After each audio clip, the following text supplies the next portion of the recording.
What is it like, after all, to be rich and famous before you can even drive? Tomorrow night's primetime Nightline special, Celebrity Secrets, Underage and Famous, goes inside the life of some child stars, from the spotlight, Juju Chang, and all the good times to the darker times. And there are some darker times, as you found, in the making of a pop phenomenon. Absolutely. But right now, I interviewed Big Time Rush, who's just now in the first blush of fame. And they are old enough to drive, but their fans are still in tricycles. In fact, if you've never heard of them, just ask Josh's daughter or one of my kids, right, who are all 10 and under. Josh talked about how they were watching Big Time Rush.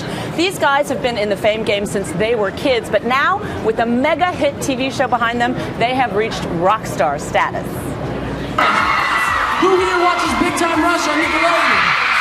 What does your body feel like when 20,000 girls are screaming at you? It feels like a movie. There's really no way to describe it. I'm amazed at how loud screaming girls can be. We are too. Never ceases to amaze. If we didn't have those in-ear monitors on stage, I think we'd all be deaf. We'd probably be deaf. Right? Big Time Rush refers to the big time adrenaline rush of fame. Gotta live it big time. Kendall, James, Carlos, and Logan are a money-making machine, attracting fans who watch their TV show, your big time tour! Then buy their music, and then flock to their concerts. It's a tried and true formula. Create shows about kids on the road to rock stardom. It's ratings gold. Miley had Hannah Montana. Miranda Cosgrove has iCarly. And the Jonas Brothers are the Jonas Brothers. For Big Time Rush, it took 2 years worth of auditions, 15,000 boys competing for 4 precious slots. This is Kendall's tryout. Girl, my girl.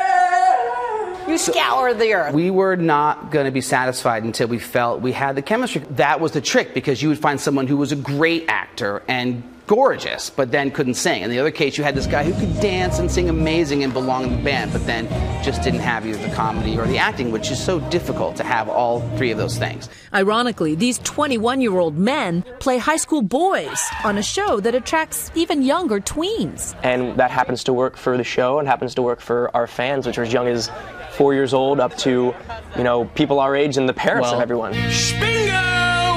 Their show spoofs the high-grossing entertainment machine they're now caught up in.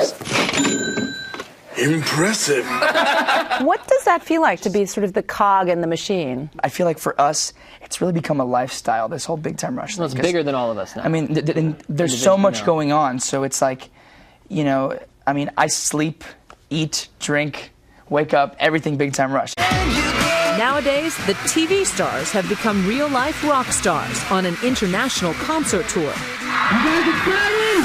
Getting off the plane in Germany, we had like 100 people waiting for us at the airport. Screaming. In a different country that we've only been to like once or twice. Right. That was like, okay, it's definitely getting it. The exposure is a welcome change of pace, having spent the last 3.5 years on a Hollywood soundstage. It's literally a box for 16 hours a day, and it's dark. So sometimes we show up, it's nighttime, and we leave and it's nighttime, and we never see the sun. How much do you get on each other's nerves? 100% of the time. All the time. But it's part of it, We fight like brothers pretty much every day over something small and stupid. Over the smallest things. Yeah. Like what? Give me examples. James got the last bit of ketchup. James, I called it first. Or I said that I wanted the ketchup. Who's going to ride shotgun in the van that day or SUV? You guys sound like my son. Yeah, exactly. They're probably just as immature as your sons. They're more mature than us. I guarantee it. We get more immature by the day. And yet, my children don't have thousands of screaming girls chasing them. Look, it's not that bad of a thing to have thousands of girls chasing you. I'm just saying. It's really not. Most guys dream of So that.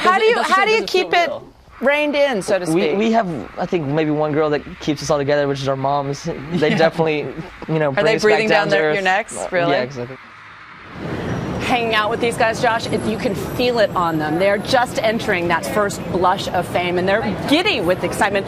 But doesn't it seem like every kid these days wants to be famous? Yeah, and wants to take that short track. And it's interesting, very good at branding, as you say. A TV show becomes a live concert tour, maybe a movie. And their social networking is through the roof. But, we really explore in this hour tomorrow night how playing with fame is like playing with fire. We look at the upside with BTR. We look at the downside with Corey Feldman, the former child actor who talks about some really shocking secrets, not just about his experience, but about other kids in Hollywood. You really ought to tune in.